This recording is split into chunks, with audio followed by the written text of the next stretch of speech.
This video is powered by the pros at Pascal Air Plumbing and Electric. Arkansas owned, Arkansas operated. GoPascal.com. On the game. We're celebrating back there because we have such incredible respect for Kansas, defending champions, MVP of their league, and number 10, Jalen Wilson. And they're a hard team to prepare for. Didn't play as good a defense as we normally do, but we really wanted to create more pace in the second half, and certainly did that, scoring 45 points. And then the clutch free throw shooting by Ricky, 10 of 11 in the game. The second chance points was a big part of our win today. Kamani, 6 offensive rebounds, 10 rebounds, and then the play of Devo Davis taking the ball to the basket and middle pick and roll. His defense all game, and then once he fouled out, we were able to, win. And the offensive rebound off the missed free throw was incredible. Questions for the coach or student athletes? Please raise your hand. Going to go on the right side, Coach, on the aisle. Hey, Coach, I know yesterday you mentioned that you wanted to really have someone attached to Grady Dick the whole time. He was sort of a non-factor scoring-wise. He did well with the boards, but how did you assess your defense's effort at stopping him? Yeah, we just wanted to give no airspace, obviously to number 4, Grady Dick. He's an incredible shooter, one of the best shooters in college basketball. And, the general philosophy was not to allow three-point attempts. That was the biggest thing, is to stay attached.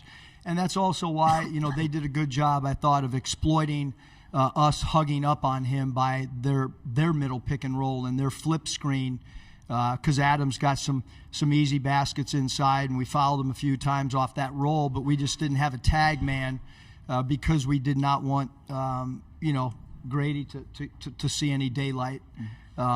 We felt like if we could hold him to 4 or 5 3-ball attempts, that it would play to our advantage.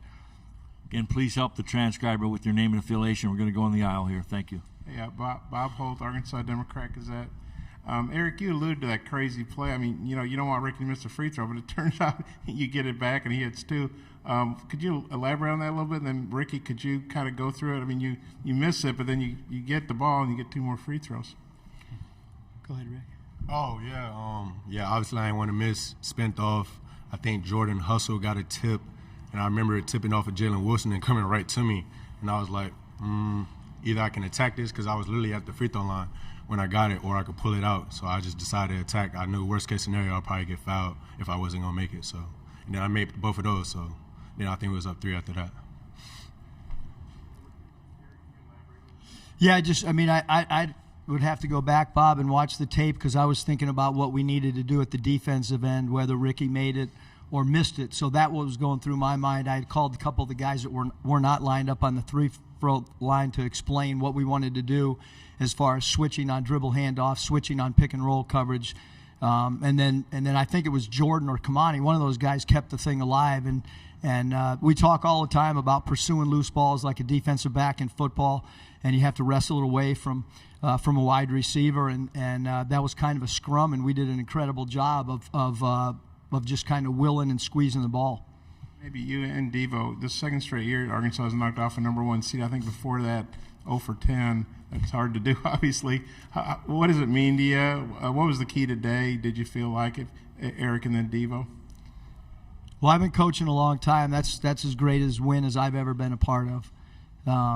Again, because of the history of Kansas, because of some of their veteran players that were part of a championship team last year. A lot of people didn't think we were going to win our first round game. And I've continued to tell the guys internally, and I've continued to tell the staff that we are a team that continues to get better. That just doesn't happen this time of year, but because of all the circumstances that have happened, we're still evolving. We're still adding offensive plays. We're still adding defensive coverages. We're an evolving basketball team. I feel fortunate that these guys really buy into the prep. We went hard preparation-wise. These guys did not have hardly any time off between our last game, and then I didn't want to come shoot today. Not many teams shot today. They gave up their practice time. And so I told them, hey, guys, let's just do a walkthrough and film. I can walk you through what we need to. And these guys, Devo and Ricky, they stood up and said, "No, coach, we want to go to the gym." And I said, "Well, I'm worried about legs and all." Nope, it wasn't even my decision; it was their decision, and it was beneficial. We used all our allotment time today in the shoot around. I thought that really helped us. Yes, sir. Just to piggy off Coach Mutz, like he said, it's a wonderful win. It feels unreal right now. I don't even know how to react, but I know it does feel good, and I know the guys that haven't been a part of something like this, I know this feel like we're at the top of the world, and we want to continue and get better. Like Coach Mutz was saying, we're not done yet, and I think we could continue to get better as the season goes on. We're going to take a Zoom question. We have a question from Dan Tortora. Dan, when you're ready. Yep. Dan Tortora, wakeupcalldt.com. Coach, you guys made it to the Sweet 16, but your shirt didn't make it. Just what you can say about the celebration that you had with the fans and just the emotion that goes through you knowing that you have these guys on the team. Well, I would love to lie and say that, I felt composed. But we only led for a minute 43. And this has been as challenging and up and down season as I've ever been a part of. And for these guys to be rewarded for sticking with it and being able to go to Las Vegas and participate with only 6 teams still standing, it's really hard to make this tournament. It's really hard to win a game in this tournament. It's really hard to beat the defending champions, number 1 seed. We did it. Proud of us. Get on this plane tonight, and we'll start prepping tomorrow as soon as I think the game's at 5:15, the team that will play. And we'll start, prepping for that tomorrow night as a staff and see what happens. We have 6 minutes left in the press conference. You're going to go on the right side and right in front of you, sir. There you go. And we'll come over to the left side. Congratulations, Chad Taylor from Cumulus Media here in Des Moines. I just want you guys to talk about the fan base, because that electricity in that arena with your fan base was out of control, like something I've never seen in a long time. So if you could, for both Davonte and Ricky, just talk about what that fan base means to you and how many people traveled here to Des Moines to help cheer you guys all. Really cheer you on to that last second. Start with Ricky first and Davonte. Yeah, to be honest, I really saw a lot of Kansas fans. I saw our section on the right side on the court, but I really it was like our section, and it was like blue all the way around them. But they were loud, though, and I noticed that we had more fans when we was leaving the hotel to come to the gym, and they were supporting us leaving the hotel. So I'm glad they came out, and I hope they come out to Vegas, too. Yeah, it's amazing seeing all the fans come out. My mom wasn't even gonna come, and I told her, I said, "Come on down." She drove down. It was like 7 hours, and so she came down. I'm glad she got to experience this, and just with the just right there with all the other fans, I'm glad they all came down and supported us. It's exciting. Like I've been saying it and been saying it to the team as well. Like, everybody don't get this opportunity, so let's take full advantage. And I think the fans are doing it as well by coming and traveling and using their money and things like that to be able to come and support us. 100%, I'm glad and thankful for them to come, and I know the rest of the team is, and I'm speaking for all of us. And I want to thank the fans as well. You go on the left side, and then we're... Davonte, you had 21. Adam Teicher, ESPN. You had 21 in the second half. A lot of them were contested shots. Maybe all of them were. The way you guys were struggling to score in the first half, did you feel like you needed to take the game over at that point? Not really. Just playing within the flow. Coach Mutz said get downhill, and he was talking within the entire group, and so I feel he needed to take over. I feel that we all did something to help us win, and I'm glad we did that. Ricky knocked down big free throws. We had Nick come in and play really good defense at the end of the game, and so I think everybody contributed. Coach Mutz even subbed the right way and things like that to help us, and so I think everyone, even the coaches and the team, contributed in some type of way to help us win. On the right side, and then we'll come across the aisle. Will Kennedy, Des Moines Register. Ricky, once Devo fouled out, you sort of took up the mantle there. Kamani had a nice fadeaway, but you sort of made all the other points after that, I believe. Did you feel a need to step up once he wasn't in the game anymore? Yeah, Devo pretty much had the whole second half. I was on in the first half. Devo had the second half, and I was fine with that. I was just in the corner ready to rebound if he missed, but he wasn't missing. And then Coach, when he fouled out, looked at me, and he wanted me to take the road that Devo had, and I was just trying to make the right play. I think only missed one shot out of that, and Kamani got that rebound and put it back up, and other than that, I was getting fouled. So I'm just glad he had the confidence in me, and we pulled through. 21 for 26. What's that John Daly text going to look like when you get back to the locker room? Really good. They tried calling me. Got a couple texts already. Before we hit the plane, I'll try to call John. And, he's been texting me even drills, like he wanted our guys to get a putter out and hit a ball into a cup. So I continue. We haven't tried it yet. Luckily, we've been making foul shots. But I know the state of Arkansas is on fire right now. And I know John Daly's pretty pumped up, too. Mm-hmm. Eric, Bob Holt, Arkansas Democrat, is that. What do you think about Devo's games? He's had a lot of good games for you, but to do it on this stage, you guys were down by 10 in the first half.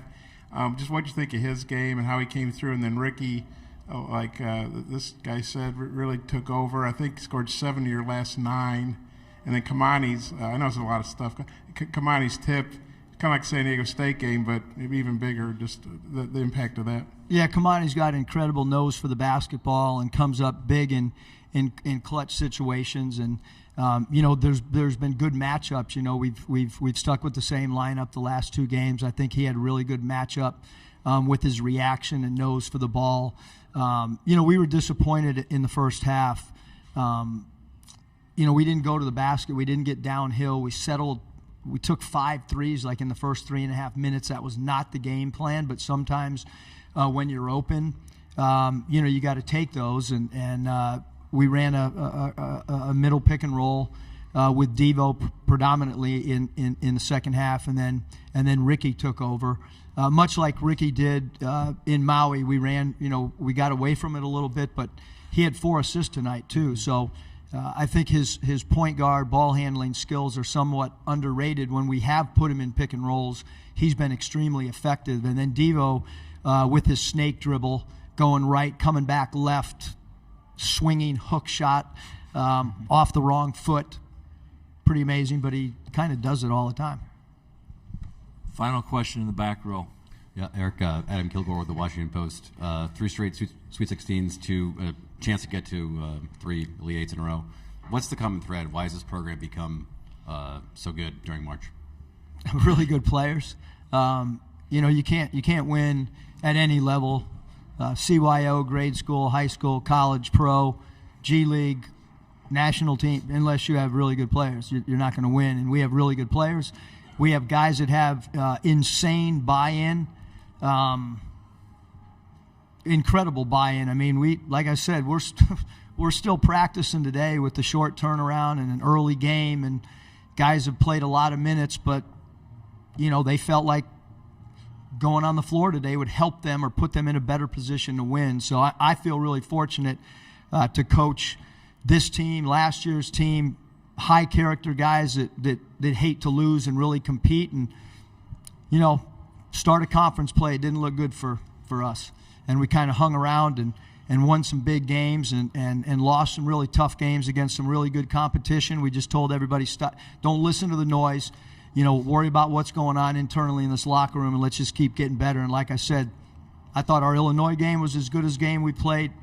I thought tonight in the second half we played as good as any game we have all year. BetOnline remains your #1 source for all your sports betting this season. Everything from the NFL and bowl season to esports. You'll find the latest odds, team matchup info, player news, and game trends at BetOnline.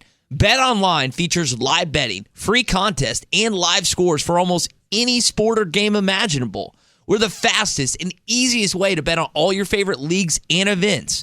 Head to betonline.ag to join and receive a 50% welcome bonus on your first deposit. Make sure to use the promo code BELIEVE to receive your rewards. That's BLEAV. BetOnline, where the game starts.